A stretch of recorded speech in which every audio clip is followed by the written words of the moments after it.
Hey everyone, thanks for tuning in to Near Disney. It's the Wednesday show where normally a panel of real estate experts is joining to bring you all the best of what's happening in a 25-mile radius of Cinderella's castle. But today, just the way everyone's schedules worked out, you've got me, Elijah Lewis. And hey, they call me the Prince of Real Estate here on Near Disney. So I think you may be still in for a good show.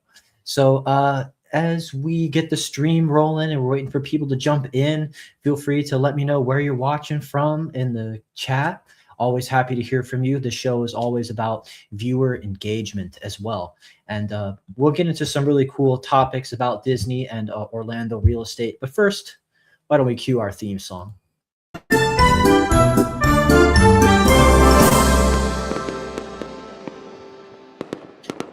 Yeah, I mean, big week, huh? I mean, like daylight savings kicked in, and I'm not used to broadcasting the show while it's still daylight outside. I've got light coming in the window, so maybe I look a little brighter on camera for you. But yeah, hopefully you got some more energy a little bit later now that it's light out longer.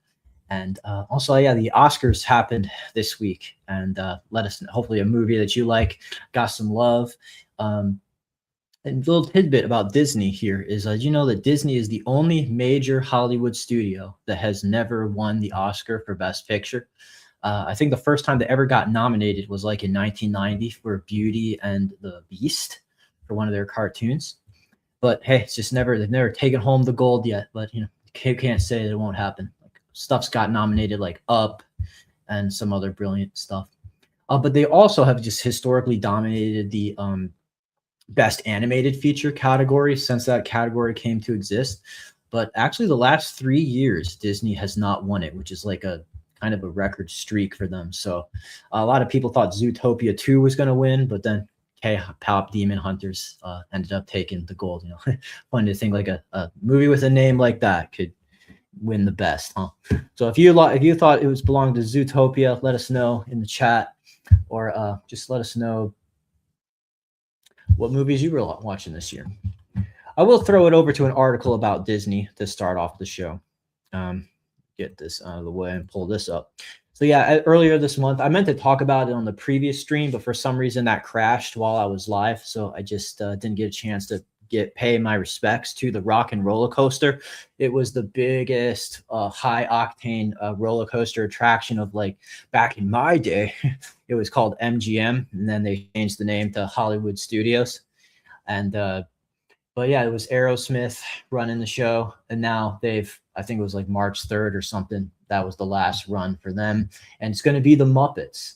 They say that the rumor is that it'll be open Memorial Day weekend, according to Walt Disney World News today.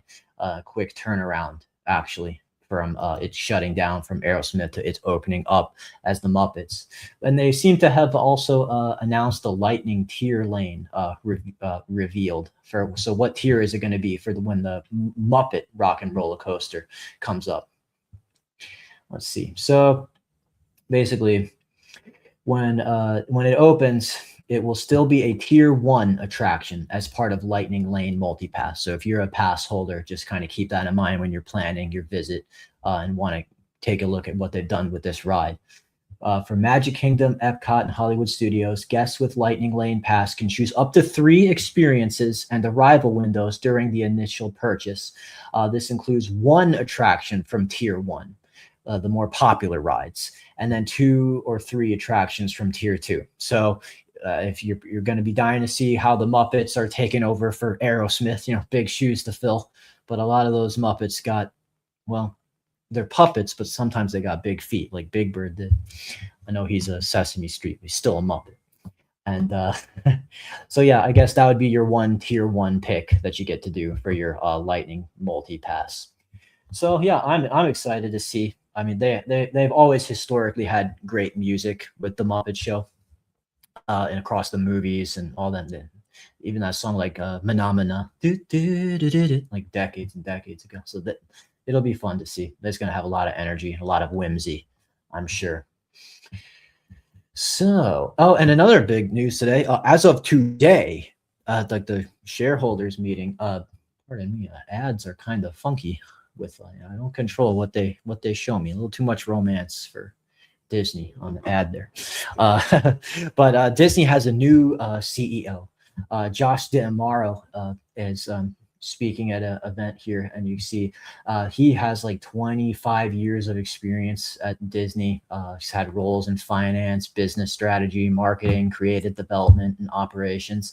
So basically, he's taken over for Bob Iger, who stepped down, and he just got his legacy, of course, cemented in Zootopia 2, where he voiced the character Bob Tiger. Uh, but that's cool. I mean, Iger served from 2005 to 2020, and then he jumped back in the ring again 2022 until 5 minutes ago today. So he's got a legacy there, and we're going to see how things change, of course, or are affected under Josh's leadership here. So hey, wishing the best.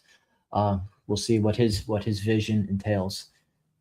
Basically he's saying we'll need to leverage Disney's vast intellectual property portfolio to create new movies, new theme park additions while driving a streaming growth. And always a big. But they also revealed that there are 40 movies coming to theaters through 2031 from Disney, and that is a lot. So you've got more Star Wars, of course. We've got Toy Story 5 coming out. We've got like live action Moana, live action Tangled. Maybe there'll be another Avatar movie. I know that they were disappointed that the third one only made like $1.5 billion and didn't quite hit $2 billion like the previous ones did. Devil Wears Prada 2. I forgot that's Disney, huh? Okay. It's funny. I even like notoriously, you might remember like Disney had a hand in like making of Pretty Woman back in the day with Julia Roberts and Richard Gere. Disney does all kinds of stuff, not just cartoons. Spider-Man, Hexed, new Avengers this year. So yeah, crazy stuff coming up. And Josh, hopefully he can man the helm pretty well for the company. Good, best of luck. We just want everything to be handled well with our precious Disney. On the real estate side of things, I will just kind of give you the Fed update that came from today. So Federal Reserve holding rates. So we did not get another rate cut, but they are saying expects one rate cut despite higher inflation this year at least. It sounds like a lot of the trepidation with rates is due to economic uncertainty, due to whatever's going on with our intervention in Iran right now. But basically, the mortgage rates will, be affected by that kind of uncertainty with the Fed. Whether that turns out to be true will depend on the length of our conflict. Officials expect inflation to fall back to 2.2 in 2027 and hit the Fed's preferred 2% target in 2028. Of course, we know that like in the summer, there's going to be a new Fed chair appointed. So maybe someone who would be more open to a rate cut strategy. So we'll see how that pans out. We'll definitely keep you updated as we hear more on that. But they expect that inflation will be 2.7 at the end of this year, up from the December forecast. So it's we're happy to see these numbers like in the twos, whether it hits 2 exactly, given historically where we were a few years ago. But yeah, it's just something we always want to keep track of. And of course, when you get in touch with us, my information and of course everyone else's information is always available on the screen here. You can get in touch with us real time.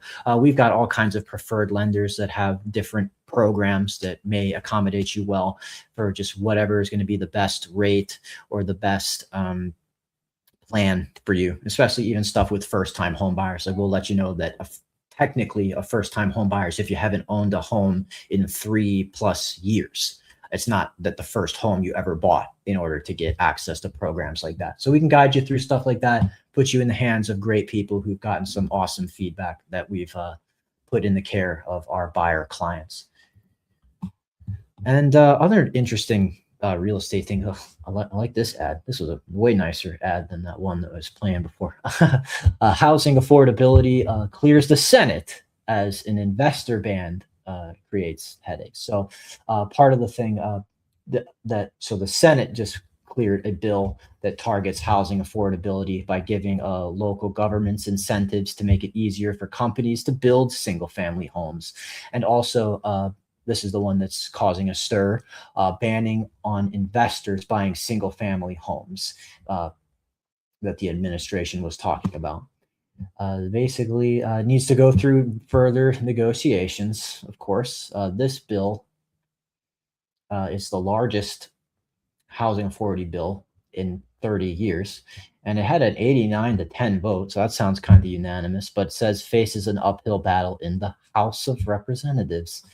And I guess it's going to need to be negotiated more. Just it's funny, just sometimes you see like something will pass the House with ease, and then it goes to die in the Senate, or something will pass the Senate pretty decidedly, and then the House has to hash it out.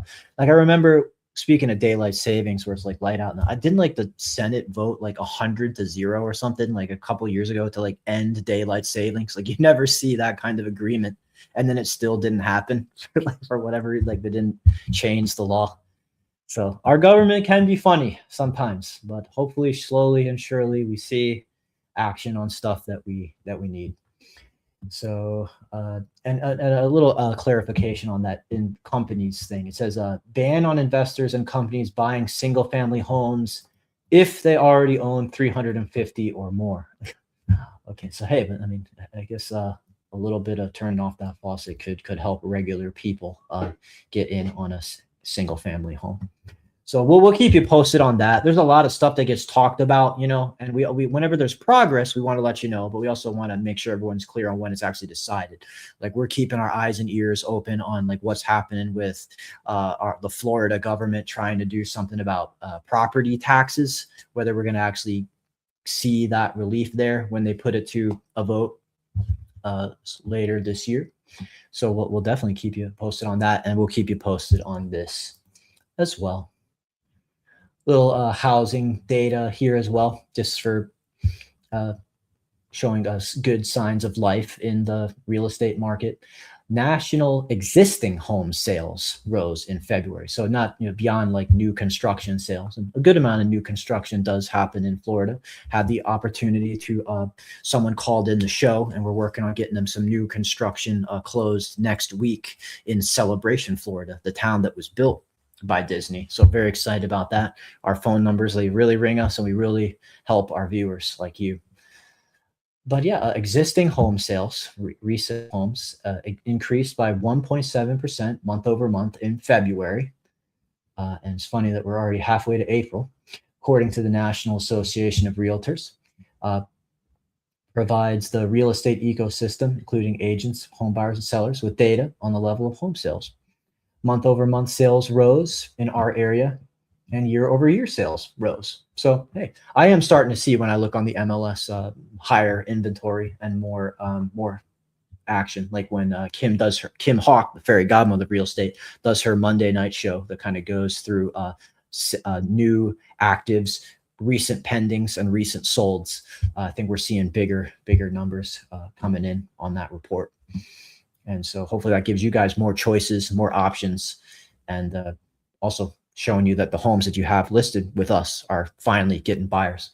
We're kind of seeing like big estate sales in our area finally getting that contract. Places that have been on the market for months, or even like those ones climbing up to a year, suddenly there's a buyer for those estates. So, I mean, if you're thinking of putting on like a high million, like multi-million-dollar property on in Central Florida, definitely give us a call, because now might be the time to, while the iron is hot. Let's see what else. All right, yeah, we'll kind of tie things over. We talked about with the panel the other week about the company, boring company, like boring into the ground. It's like a pun. That they were proposing a tunnel system for Universal Studios to connect their parks, kind of like how Disney has the tram and the gondola.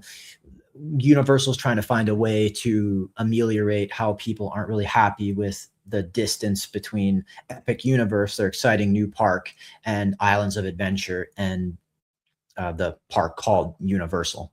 And so that's such a well-received idea that I guess Orlando is looking into expanding potentially this tunnel system beyond just the Universal. Basically, the Orlando resorts could be getting in on this, and International Drive hotels and convention centers. I think I highlighted, yeah, so a map right here is pitching future expansion of a proposed system that it could include stops on the points of I-Drive at like the Rosen Hotel, Hilton Orlando, Hyatt Regency, or Orange County Convention Center, and the Orange County Convention Center's West Building, North and South. So basically expanding the system along I-Drive would multiply origin stations for the proposed system and generate ancillary revenue opportunities for trips originating or ending outside of the Universal properties. So hey, that's cool. Get people connected to the parks, get people connected around I-Drive and Orlando.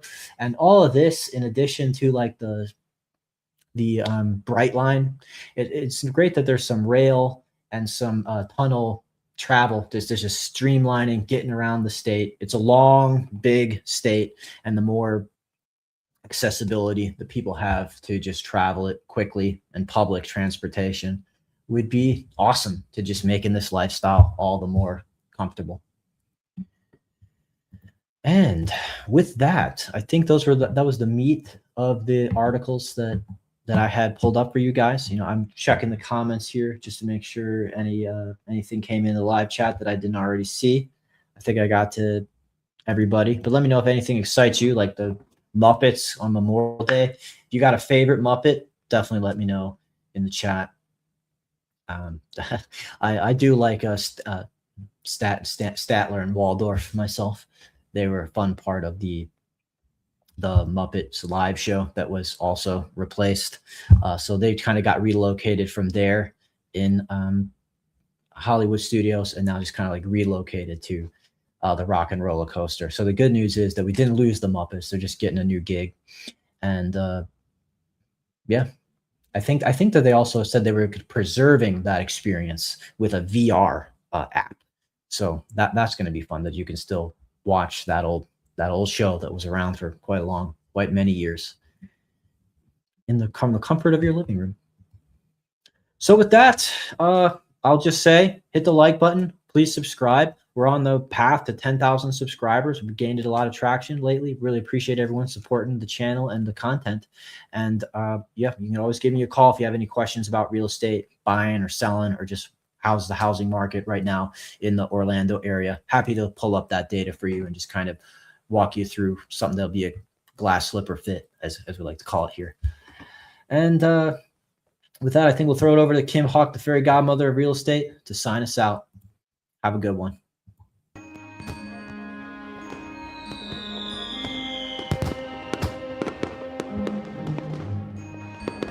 Make sure that you subscribe and like so that we can continue to give you up-to-date information on all things that are going around the 25-mile radius of Cinderella's castle, because this is truly a magical place to live.